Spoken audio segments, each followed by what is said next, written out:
so I'm starting now, okay? Yep.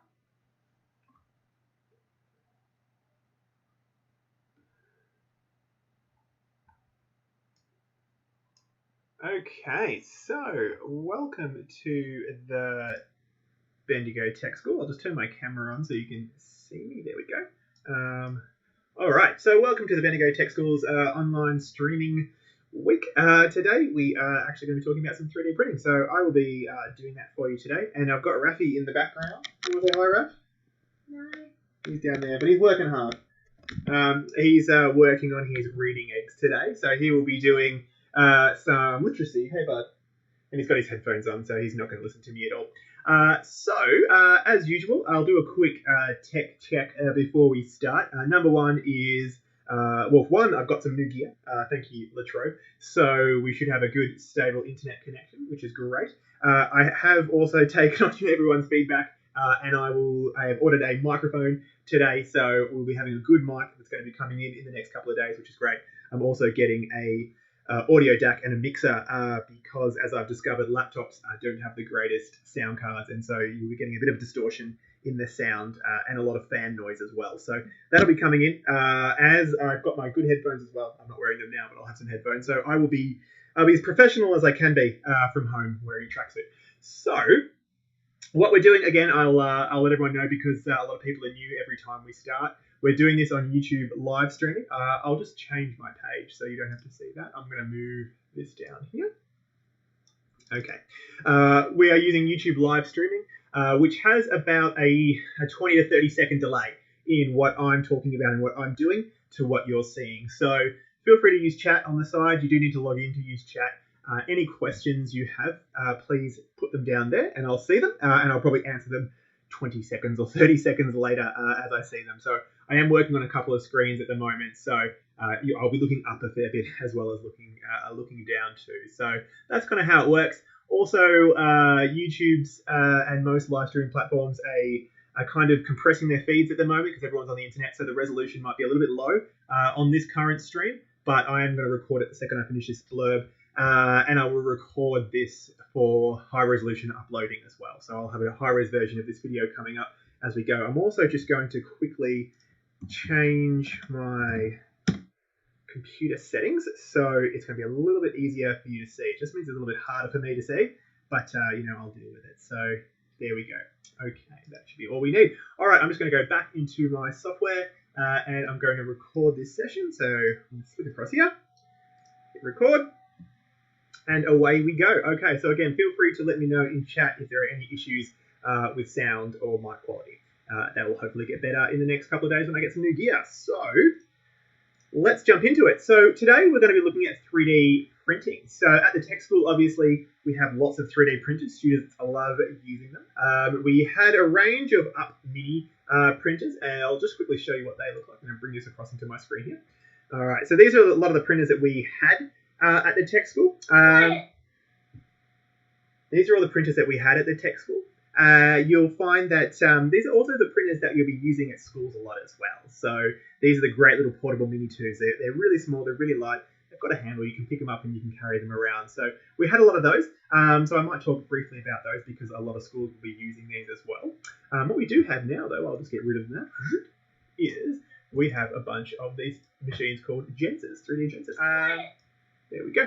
So if you want to chat with Matt about this as well, actually, when you're in the tech school, he is probably the guy to speak to about our Gens printers. I know Graham and Matt were kind of key in getting all of these into the country and into our tech school as well, which is great. So what I'll do is I'll quickly scroll up here. So we have quite a few of these Gensers. I haven't been there since we set up the new ones, but we've got these little ones here, the Gens 1 and the Gens Double, and I'll talk about how we use those as well.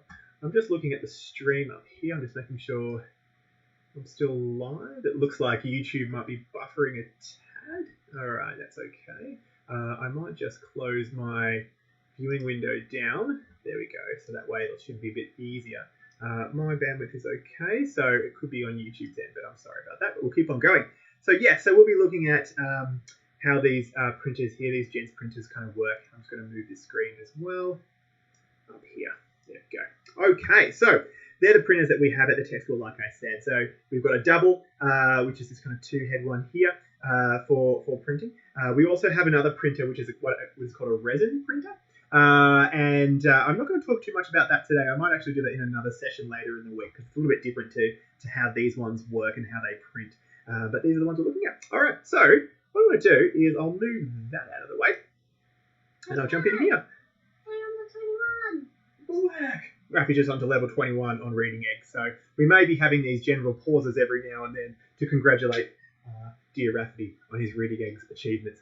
All right, so what I'm going to look at for the 3D printing side of things is obviously before you can print something, you need a model, right? You need a 3D model to actually print. Now, there's lots of software out there that can model in 3D. We've used Blender quite a lot, 3D Studio Max, all those kind of big programs. But obviously, at this point in time, your students, probably won't have access to that software. So what we're going to do is I'm going to look at software that they do have access to, and that's called TinkerCad. Now, you may have used this before as well. So I'm going to actually have a look at using TinkerCad for our software and how that can quickly create a 3D model, which you can print. Now, obviously, again, if you don't have access to school, it's going to be tricky to print these models out. But when the tech school is up and running again, you can come in. Hopefully, you can encourage your students to do some 3D printing over the break.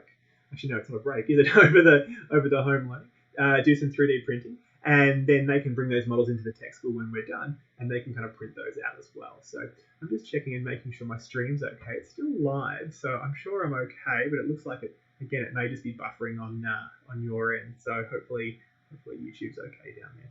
All right, so what we're going to do is I'm going to talk about TinkerCad and how it works. I'm going to talk about creating a 3D model, okay, and how to make that in TinkerCad, how easy it is to do that. And then I'm going to talk about getting that 3D model and taking it from TinkerCad into our 3D printing software and how that works. Because once you've got your model created, there's then a second stage, and that's the 3D printing stage, where you have a lot of settings to choose how that's going to work, how that's going to print.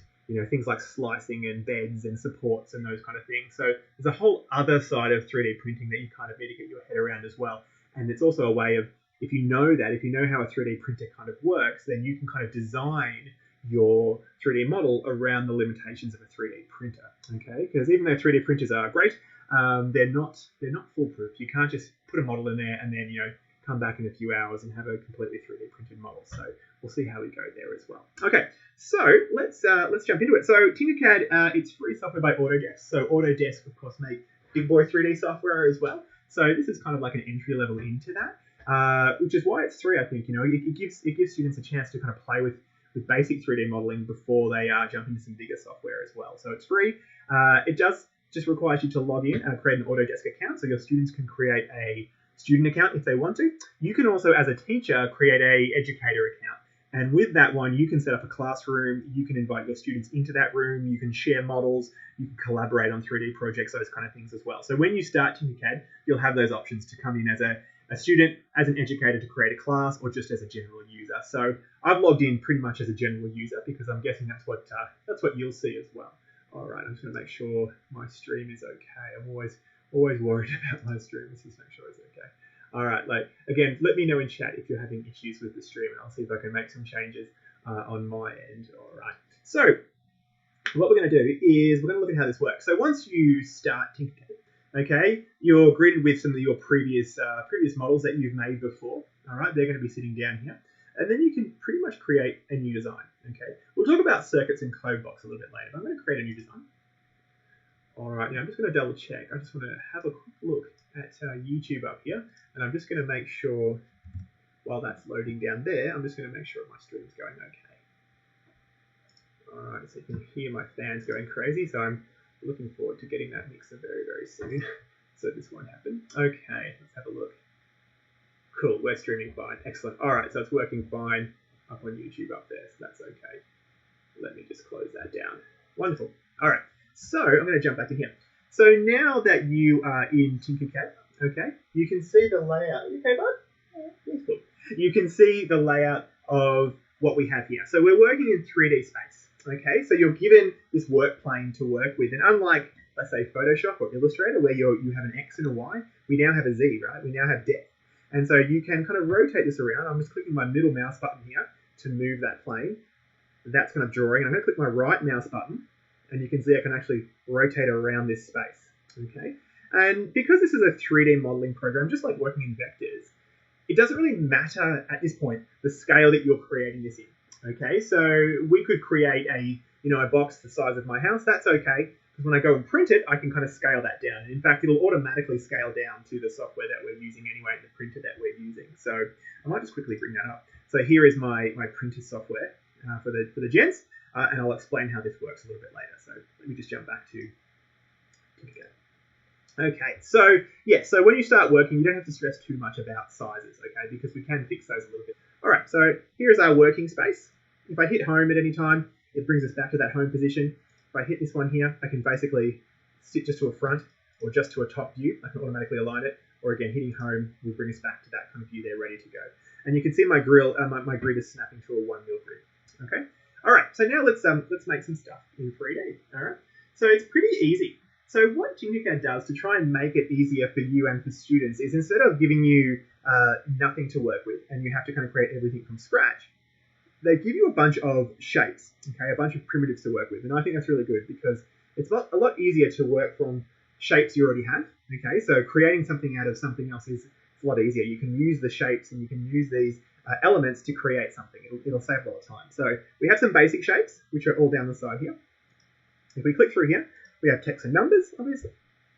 And then we have some characters, all right, and those are just kind of like elements. So like you can build a little person with this kind of stuff here as well. Connectors. Now connectors are great. So connectors are if they're going to create something, they want to have movement to it. They want to have multiple pieces. That's what these connectors are for. So they're automatically designed to work with each other. So this socket here, for instance, will work with this rotating ball joint. So this will click into that space there, because when you print with the 3D printing filament, there is some give to it, right? It's like plastic. So you can kind of push that in there, and then you have a rotating socket. Okay. So you can use these elements to create some, like a robot, and they're already done for you, and you can scale those up and down to fit as well. So connectors are really good to play with. Then we have, if we keep scrolling down here, we have furniture. Okay, so maybe they're designing some kind of house. They can do all that through there as well. As we go through, they're doing some stuff for making it home. What this is it's actually pretty interesting. So making it home means these are elements that you would find at home, and they're to scale, and it allows you to create something in 3D using these elements.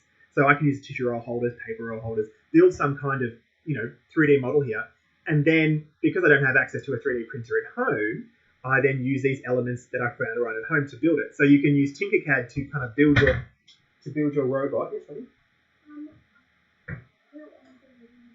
Okay, what would you like to do? Okay, so do you want to just maybe go out and play for a little bit? Okay. Sorry about that. So yeah, so what we're going to do is they can actually build their 3D model here, design it all up, share it with their friends, and then their friends can actually make it with these elements at home. You can watch me if you want, bud. Do you want to look about how to make stuff out of 3D? Yeah? Do you want to get your step ladder? Cool. All right, so Rash just... All right, I won't start. So Rash just getting his step ladder so he can join in with me as well. So yeah, that's what this making at home section is. So that's probably pretty handy right now. It's geared towards Americans, so we have quarts of milk and stuff like that, but that's what that is. As we keep going down here, we have a few more things. We have shape generators, all right, which will load up here. And that is these elements. All right, come in. All right, you can step up. All right, so Rash is going to join us. Okay, bud, can you see? What I might do for the sake of my dear Raph is I'm going to show you what we're looking at, buddy. So, look, there we are here. Like TinkerCad. It is like TinkerCad. Okay, so I'm up here, Raph. There we go, so that camera there. So, you can't really see that. Where are you, bud? There you are. You can say hello. All right, so let's get back into it. Okay. Dad, you can't do that. I need to see. You want to see my screen? It's turning around. There we go. Yeah. Okay, so Raph can see as well.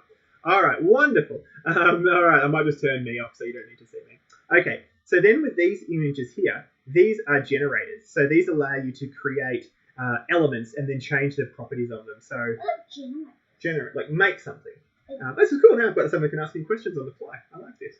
So if I kind of drop in a spring, you've then got your spring down here, okay? And then we've got a few options with that spring. We can change how many rotations it has. We can change the offsets. We can do those kind of things as well. Well, that probably was a little bit big. Yes, darling? And what are you making? I don't know yet. We'll figure it out. We're going to make some kind of 3D model. Maybe we'll just make a box or something. Make me. Make you? I'll try.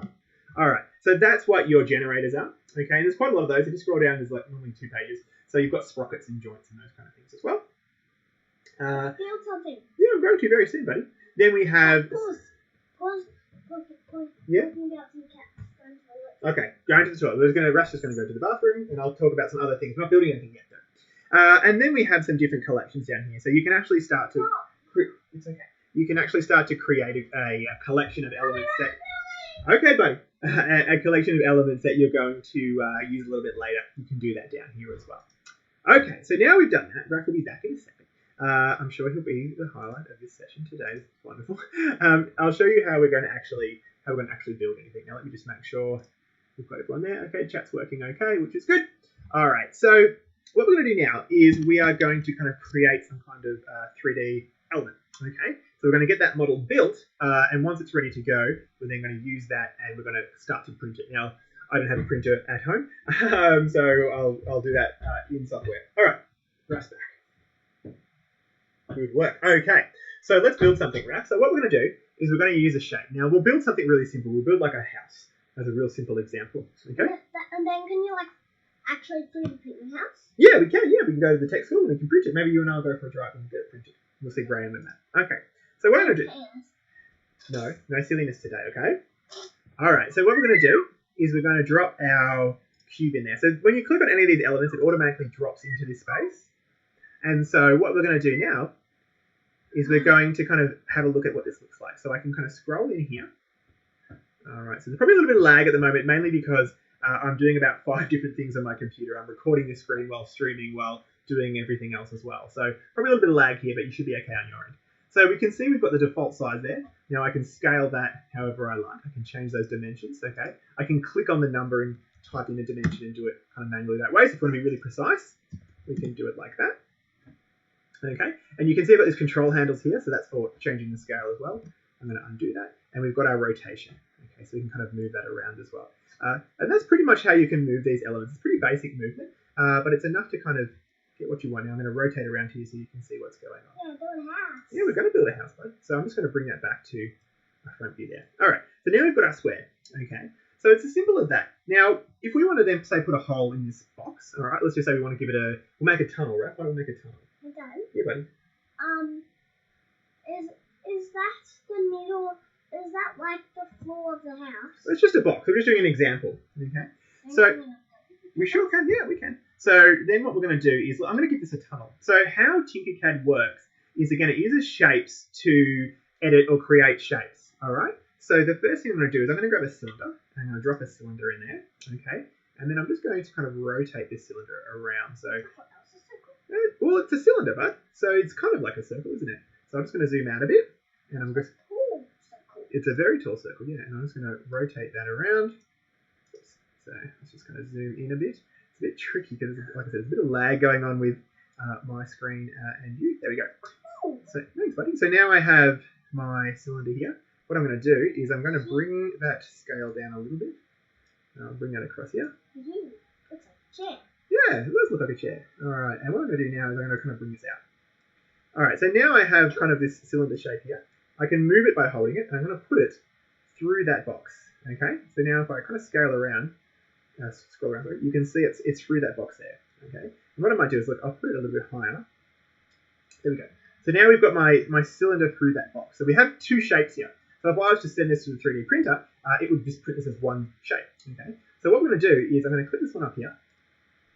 I'm going to change it to what's called a hole, okay? So what it's done is every shape has a solid and it has a hole, okay? And so once you change that element, so now it's got a hole in there, okay? Now that element is essentially see-through, okay? So now what we do is if I hold shift and select both elements, okay, the one that I made see-through and the one that's still solid, and I hit this merge, there we go. So what it's done is it's combined the 2 shapes together, and because one shape I said I wanted to be see-through, it's then kind of punched that through that square. So now we have kind of that square with a tunnel through it. Like a train tunnel. Like a train tunnel, exactly right, right? You can undo that because the shapes are still there. As you can see, if I double click it, it still has that shape there. It doesn't like merge it and then destroy the information. It's still there as well. So that's ready to go. So there we go. So that's kind of how we make some basic shapes. And then we start using our other shapes that we've got, and we can start to build stuff. So triangle can make a top of a house. Exactly. So let's do that. So we'll get this. and we'll put it on top of the house. Now, you've got to remember you're working in 3D space. So if something looks right on one angle, it might be completely off on another angle. So you've got to constantly be working, rotating, and making sure that you're kind of in the right area. So they'll snap a little bit too. There we go. So now we have our house. Yeah. What's wrong with my house, Ram? That's not a very good house. Not a very good house? What should I do to it? Chimney. Yes, but it's a bit small. Well, we can make it super big by zooming in. All right. So there's Like, it's gonna be like, so what's that big shape? on the bottom, Yeah. that's like the floor. It's gonna be like as big as that. Yeah. I want a huge house. Well, we can print it. Okay. So there's kind of our rough house. And then as we start adding other elements in here, okay, you start to kind of combine those together into different shapes. So now I've got that there. I'm going to select these two elements here and merge them together. All right. And you can see how it's combined it into one shape. Okay. So that's really helpful. Oh, gosh, this is tricky to do all three things at once. That I'm going to just change that. Okay. I can do that for you. Thanks, bud. So that's our house there ready to go. Okay. So we can kind of move around. It looks like a birdhouse. In fact, why don't we make a birdhouse? All right. While we're at it, let's 3D print a birdhouse. So to do that, let me grab, I think, another cylinder. I'll put that there. I'll just kind of rotate over here. Give me the bird seed. Yeah, exactly. And I'm going to scale this down. All right. And I'll make that a bit longer. There we go. And I'm going to move that into here. And again, we'll just kind of rotate down. The stick. Yeah. We'll put that in there. Holding shift to scale it uniformly. Ooh, there we go. Let's just zoom in a bit. When I'm done, buddy, we can make something together, okay? There we go. All right. So now as I kind of rotate around again, you can see what looked accurate in one dimension is not accurate in the other. Oops. So I'm just going to select that and move it. There we go. So now we kind of have that section of our birdhouse. Now remember, we're going to get these two elements and combine them. So it creates one element, which helps us when we start to actually print this in 3D. All right, I'm just going to double check my feed again. Sorry for keep checking, but I just want to make sure that we're coming through okay. All right, it looks like we're going all right. Okay, so let's just make sure, because the chat is very quiet, so I want to make sure. Though not many people seem to use chat. I don't know why. There we go. Yep, I'm coming through live on there. Excellent. Okay, I'm going to close that down again. I need to sit up here. Hold on, bud. We'll get a bigger chair for tomorrow. Okay. All right, so there we go there. I'll head back to it, my birdhouse. All right, so then let's do one last element of my birdhouse. Let's do, Raph will do the big stick that's hanging on, yeah? That goes into the ground? That's a big stick. Well, then we need one that goes into the ground. Should we do that? No, it doesn't go in the ground. It's on a huge tree, so to make the cylinder really big. Okay, It so, needs to be on the well, what if we put a hole in the top so we can hang it? no. Tie some rope for it? I might just do that. All right, so what we'll do is we'll do one last element here for our birdhouse. We'll kind of rotate that down. Make it really small. Yeah, I'm going to hold shift to make it small. I'm going to move that across. I'm going to pick this up. I'm going to put it as a... Big. Yeah, but we're not going to use all of that. I'm going to pull that up to there. I'm just going to hold shift, make it a little bit smaller. Alright, and I'll just move that through. Yeah, okay. That'll do for now. And then we make that a see-through shape. Okay, so we know it's going to kind of cut a hole through. Again, I can see I might actually have it a little bit higher. And then I'm going to select my two shapes there. Select my two shapes. And I'm going to merge those. There we go. So now we have that opening that we put in there. Excellent. All right, so that is our 3D model. Okay, so very, very basic. Now, of course, the more time you spend here, the better your model can be. Now, again, you don't just have to use these models that are here as well. You can import a model. If I hit import up here, you can import any kind of 3D model that's already made. What's important? Import means bring in, like I'll put it on. So if you go to places like Thingiverse, okay, in fact, I might even bring that up for us if you haven't used it before. Thingiverse is basically it's a depository of 3D images and 3D elements that you can make, and it's all free, which is good. So I'll bring that up here so you can have a look at it. So through here, you can search for almost anything that someone has made. Yeah, there is a bear. What do you want to look for, Raph? Well, think of one thing we could look for. A Pokemon. Pikachu. Pikachu. All right, let's look for a Pokemon. Well, look for Squirtle. Okay. So what we have down here, look, there's Pikachu. What we have down here is a whole bunch of 3D models of Pokemon. Okay, so people basically build stuff in 3D using TinkerCad or using some more complex 3D programs. Put it like that. Those ones? Yeah. Oh, that's cool. I'm trying to find a nice simple. Let's just find a nice. I just Yeah. Squirtle. Is that right? Yep. Is that Squirtle? No, not that. The one without the glasses. Ah, Raph knows his Pokemon. I don't know. How about a Pokeball? You want to print a Pokeball? Can I open? Might. So yeah, let's find a 3D object and we'll download that and I'll show you how you import one of those. I'm going to do this low poly Gengar. Okay, so I'm just going to download that. I'll do that off screen if you don't want to worry about doing that. Stop. Oh yeah, that's me there. Raph, I'm working on that as well. All right, so I'm just downloading that Gengar, and I'm just going to open that up. Oh, that's strange. Alrighty, so let me just put that across here. Files, let's go STL. Okay, let me head back to TinkerCad. Hold on. Alright, let's go back to TinkerCad. I think I've lost TinkerCad. Alright, here it is. And we'll head back. Okay, so I'm just going to bring that down here. Your birdhouse. Thanks, buddy. So, yeah, you can import other 3D objects as well. So I'm going to go into here. I'm going to go to my desktop. Let's see if I can find where it went.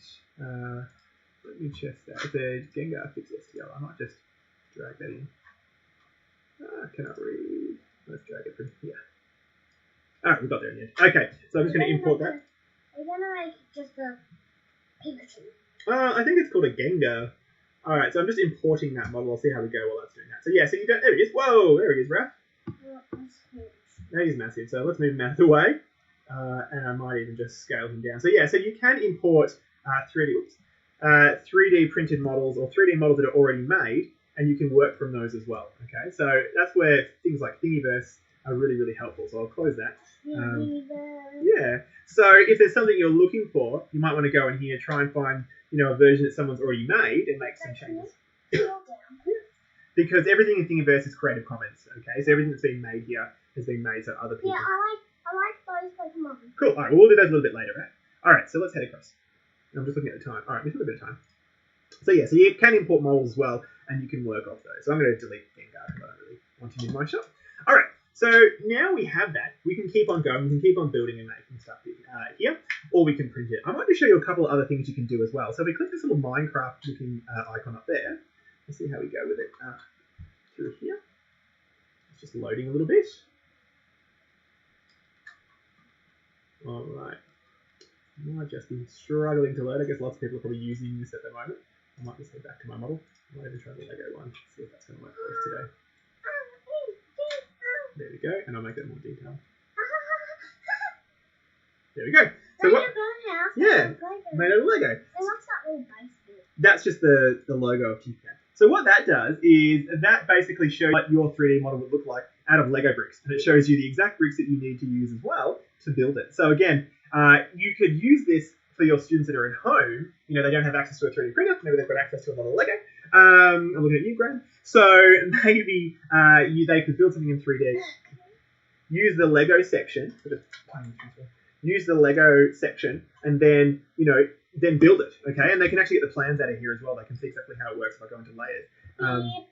They can see how it works. So we can go up by each layer. Look at that, right? So you can go up by each layer of Lego to see exactly how to build it. Okay, so that's an option there. The Minecraft one up there didn't seem to be wanting to work for me today. That basically will build your 3D model in by bricks, which is kind of cool as well. So that's what that one is there. All right, so once you've got your 3D model, all right, yes, buddy? Like me. Make Raffy in 3D. I don't know if I can handle you in 3D, buddy. No, like all of me. Or out of Lego. Yes. We could do that. All right, so once you've got your 3D model, Like my pussy. we might look at now how we actually print that. Okay, so a couple of things before I do. I might just go back and show you how this works in terms of sharing. So we've got a couple of options up here. Okay, so import we just talked about, how we import models. Export, this is how we actually get that file out. Okay, so you can see we have a few options. We can download it in a certain amount of file format. So OBJ and STL, they're probably the main file formats that you're going to be looking at. STL is probably the most common, but all of our laser cutting software, yes, darling? Where's the first person? Just here. All the laser cutting software that we use at tech school, a little bit quiet, please, uses both of these formats. For laser cutting, that's using an SVG. So that's for generating something which you can bring into Adobe Illustrator or into a laser cutter piece of software. Okay, so that's kind of like a flat packed version of this. So it won't necessarily work with a 3D design like this, but if you're maybe building you're making building designs for like some furniture or something like that, you want to flat pack it, you can do that in here and then download that SVG file for printing with a laser cutter or a CNC machine. So again, machines we have at the tech school. So that's how you do that. Now, before I do that and go into printing it, let me just show you a couple other options you can do here. Obviously, you can rename your file. It just gives you a randomly generated name to begin with. I'll just call it Birdhouse. Okay, done. And I'm just going to go back here. All right. And so what you can do down here is you can do a couple of other options here.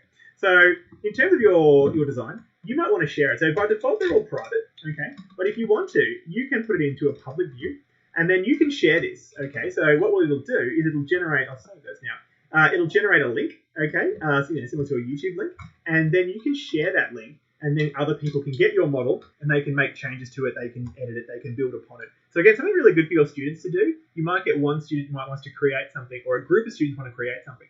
They can share their models around, and people can build off that. Okay, they can modify the design, make changes, and build off that. Or you, as a teacher, might build a model, and you want them to kind of build from there as well. So you give them a base model. You might actually download something from Thingiverse and say, hey, this is your base model. I want you to build a house for it. I want you to build scenery for it, or something like that. So giving them something to start with is really handy, and you can do that by changing it from public, from private to public down here as well. I'll just switch it back to private because people won't know what we're doing here.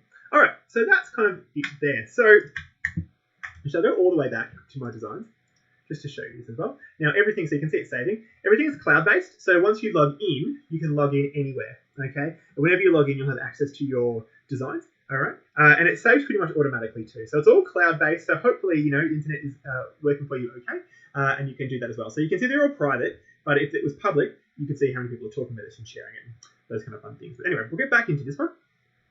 We'll go back into Tinker, and I'm just going to show you how we download these, and then I'm just going to show you how we would print them at the tech school and the considerations you have to take into account when you're printing something. All right, so let's do this. So I'm going to export it. I'm going to export it as an STL, and there it is there. It's downloaded it. Okay, so that's sitting there in my download folder. All right, let's get on some software. So. Oh, nothing fun. Sorry, no? Is this anything fun? Yeah, we're now going to print it. We can't print it here, though. Print it at the tech school. So, when can we go there? I don't know. Maybe we'll go later in the week if we're allowed. See Graham and Matt? Anyway, so what I'm going to do is I'll just delete this thing I was tinkering with before. So what we have here is this is the software that we're using for our 3D printing. Yes, darling? And when you go there, can you 3D print those little Pokemon with the holes in them? Sure. Or we can email Matt and we'll ask Matt to do it. And? Yeah. And the 3D Squirtle. Okay, we'll do that. We'll ask Matt to do that. Okay, so Squirtle.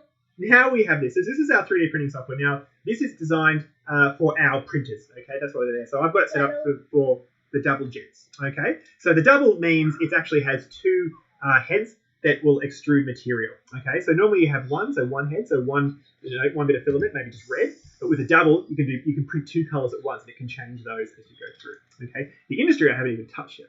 I'm sure Matt will tell me all about that one. So this is set up for that double. So it's the right dimensions, the right size, and everything needs to fit in there. So now we're going to print that birdhouse that we made. So I'm going to open up the file and add the model. Okay. Why is it loading this? Like So- I did the Lego. So we're done? Oh, it's just it's kind of like buffering, I think, on that end there. So what I'm going to do, let's see if I can just drag it in. Oops, that was the Gengar. Where was the one that I made, Raph? Ready? Sorry, darling? Let's just find my model. Alright, I think Winston. Mum's home? Okay, so there's my... Let's go to my desktop, sorry. Shall I get back to mine? In a sec, darling. Alright, so I'm just going to bring that in. Alright, let's just head back to TinkerCad to see where it saved that save. Okay, so export. I thought I saved it to the desktop. STL. Oh, it's in my downloads folder. Okay, so that's where it's going to put it by default. It looks like it just automatically puts it in the downloads folder. It doesn't really give you an option to put it somewhere else. So let me just head into my Gen software again, and I'm going to drag that in. See you, buddy. All right, I'm just going to shut the door, mate. All right, so you can see I've dragged it in here into my 3D printing software for the gens. Now you can see the scale it came at. So that's the scale that we built it at. But if we have a look at it, it's pretty teeny tiny, right? So it's not a huge model. If we have a look at the scale there, what is it, about 20, so it's about 2 by 3 centimeters. Okay, so now we've got it in there, we can scale it up if we want to. Okay, so I might just scale that up to, I don't know, let's make it 500%. There we go there. Okay, so now it's a lot bigger. You can see it's still in the right place. If I kind of move that out, I'm going to go into move here. If I move that out, you can see it's red now because it's out of the dimensions we're allowed to use. Writing time? All right, you're going to take... Sorry, Russ just going to finish his writing, so just be careful. I'm just going to help him so he doesn't destroy the office. All right, you take your book. Yeah, you're talking about the beginning and the middle and the end. Yeah. Well, just in case nobody doesn't know. You take those, and you do beginning, middle, and you're just about to do the end of the story. Right, here you go. And give me my pencil case too. Okay, it's just over there. All right. So now we have our model. You can see it's red because it's out of the printable zone. So I'm just going to kind of move that back in here. That should turn great. Okay, so now it's telling us that we can actually kind of print this. It's fine. So you can see the size of it. It's pretty big. That is now, what is it? We're looking at, we'll go into our scale. So we're looking at about 10 by 15 centimeters. So you can see kind of the limit of that 3D printer, right? So the biggest that's going to be is possibly 20 centimeters, Matt. I'm sure you'll be able to tell me. But you can see the scale that you can print this at. So now we've got that, we're going to get ready to print. Okay, so this is where I want to show you a few of the other options that 3D printers do. So if we were just to print that as a solid piece, okay, we'd be looking at, you know, hours and hours and hours of printing and using a stack of material because it's going to fill that whole thing in, which we don't want to do. Okay, it's going to take too long. It's going to be very expensive to do that. So I'm just going to go into my settings up here, and you can see you have a few options. Okay, you have a thing called infill and an infill pattern. So infill is what is inside of this. Okay, what is the material it's using inside here? So I'm going to change it from an infill percent. I'm going to make it like, I'm going to bring it down. Well, it's going to yell at me because it's saying that's not a good idea. But I might, look, let's just bring it at the default 20%, and we'll leave it as a grid. Okay, but you've got a lot of options on how this is going to look. How is it, what kind of pattern is going to be using for infill, and I'll show you this in a second. So that's what that is. Then, also go back to my settings. Then you've got your side walls. So how thick are the walls here? So again, that's kind of just how thick you want those walls to be. So you can have the infill, you know, fairly low, as long as the walls were fairly thick and strong. And again, it depends on the uses. Like, what is this going to be used for? Do you have to have a really, you know, strong walls? Does the bottom need to be really strong? How's this 3D print being used? And that's what those are there. Your bed adhesion, okay? What that is I'll put it on raft. That is like, it almost prints a bed of 3D printed material before it prints the actual element itself. Okay, so it does that, so it's got something to easily kind of come off as well. All right, and that's pretty much all we need as well. The last one here is called supports. Okay, now let me see. I won't need supports on my model, but I'll show you what they are.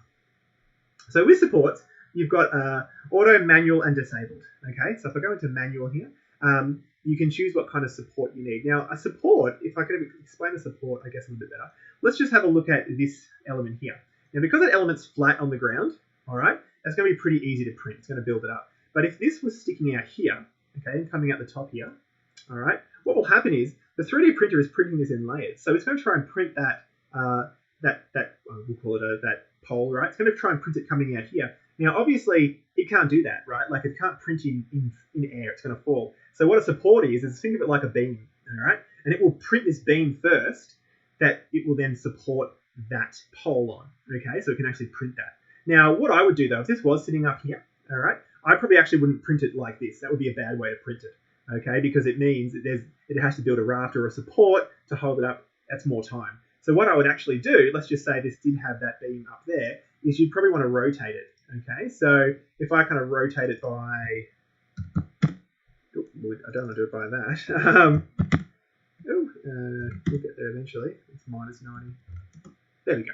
Okay, so if I rotate it like that, okay, so remember 3D printers print from bottom to top. Now I don't have to worry about a support for this beam here, okay, because it's already going to have that because it's printing from bottom to top. So there are things you need to think about when you're designing your 3D model, all right? And that's what we talk about with the students. Like, you have to think about how this is going to print, all right, and how the print is going to work in the model that you're building to make it successful, all right? So if we went back to that, and I had that element there, and I'll just see if I can kind of play around with this, and I had that kind of moved all the way up the top, all right, then I would want to rotate this. Like, you can do it in your building of the model, or you can do it in the 3D printing software like I did, but you're going to have to remember that. How is this model going to print, and how's it best going to work? So I think that is a better way to print this if that was sitting, in the center there, or probably even how I've got it here. Anyway, I might leave it like that for now. Okay, so once we're happy with our print settings, we prepare it to print. Now I'm going to hit print.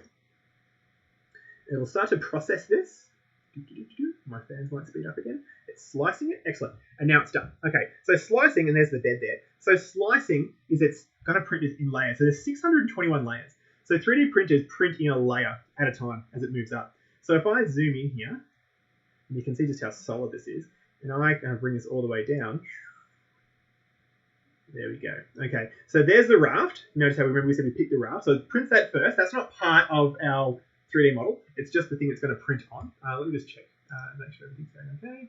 Cool, we're all streaming fine. It looks like again there's issues on your end, but I'm okay. So what happens now is it prints it layer by layer. So you can see there's our actual model there. All right, and if I zoom in a little bit, you can see the infill. Okay, so what it's doing as we move up, there's the layers. Okay, and each layer is basically that square shape. All right, so they're all hollow in there, and these are solid. Okay, so that's that infill. So you can see I'm not using solid. I'm not using a solid material here. It's actually a little bit hollow. All right, and that's still super strong, right? And we can kind of see that printing up as we go. It also tells us how long this is going to take. So we can see to print my model here. It is pretty massive, right? Like that is a pretty big model. There's not a lot of detail to it, but it's big. Okay, and there's a lot in there. It's going to take 38 hours. That's insane. So 3D printing is not fast, okay? It can get pretty detailed, and the more detailed it is, of course, the longer it's going to take. This is a pretty basic model, but it's definitely not a fast process, especially for something like this. And of course, that's what you can discuss with your students as well when we talk about manufacturing. 3D printing being, additive manufacturing, because we're adding a material into it, okay? And say something like laser cutting, my favorite, which is subtractive manufacturing, because we're taking things away from the material. This, if you were going to discuss it with your students, you could ask them, is this something that we would use 3D printing for? Is this something we would use additive manufacturing for? And I hope they would say the answer is no, because it's going to take 38 hours, it's going to use a lot of material, a lot of power to do. I could make this in a laser cutter, and that could be some simple plywood there. All right, we could have 6 or 7 sheets of ply that are slotted together and a bit of dowel, and I could make that probably in about 20 minutes. So you've got to look at what you're building, okay, and what is the better, manufacturing process. But anyway, that's how that works. Okay, so we have your layers, and we can kind of separate those. You can go back in. Maybe you're not happy with how that works. You're not happy with the time. We can go in. I'm going to undo that. All right, I'm going to go into my settings, and I'll show you what this means if I kind of bring this all the way down to like 2%.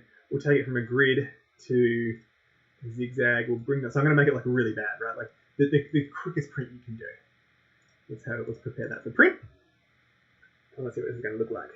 It should still technically look all right. All right, so we've gone down to 11 hours, right? Just by changing those settings, we've saved ourselves a lot of time. And if I look at the inside of this, all right, you can see the difference there. Okay, a lot less infill. This area here, notice that's that internal part that we're building with the hole in it. You can see how it actually builds a bit of a support around there. That's what that red stuff is, okay? So that's a support, because again, if it wants to print over that hole, it still needs a support, like a bridge, to keep that up and stop that from falling, okay? That's what that red stuff is. The red will break off, okay? So that's why that looks like that. You actually kind of break that material off once you're done. And so even then, 3D printing requires a fair bit of work after the fact to actually polish up your model. You never get like file print and you have this beautiful, perfect 3D model ready to go.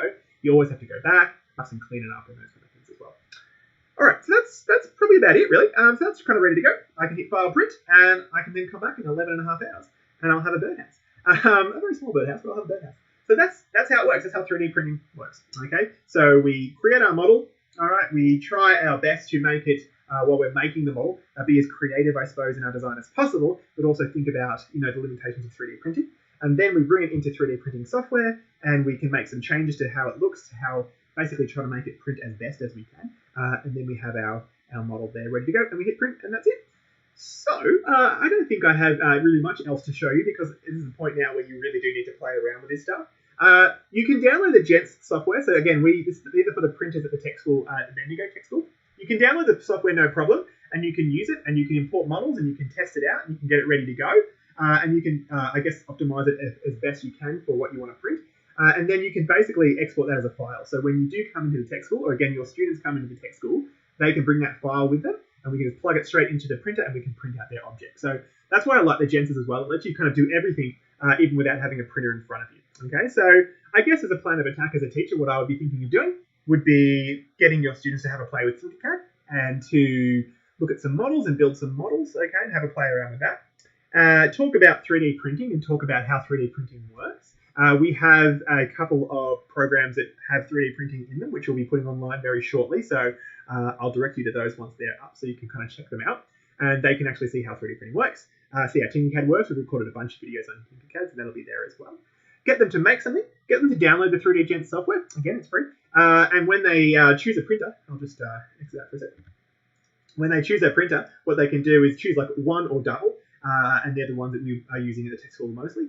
And then they can bring their model in and have a play with it and see how they can optimize it and see if they can get that time down to a reasonable time. And there you go. Then they'll have that file ready. And so when they pop into the tech school, once we can all come back in and be friends, they can print it out straight in the tech school. Or, you know, Matt is actually at the tech school probably right now as well. So if you're a teacher in one of our Bendigo schools, I would dare say, why don't you have a go at building something, getting it ready in the Gent software. Paul, I'm looking at you. And then sending it, emailing it to Matt and see if he can print it for you. I reckon we could even, Matt, what do you reckon, set up a bit of a live camera, a live feed, so you can actually see it getting printed as well over those 38 hours it could take. So that's it. So thank you very much, everyone, for tuning in today to check this one out. I'm sure I'll have a lot more people watching it after the fact, like we normally do. For those of you that are coming and watching this video after the fact, we do have a bit of a booking form. If you could use that, that would be amazing.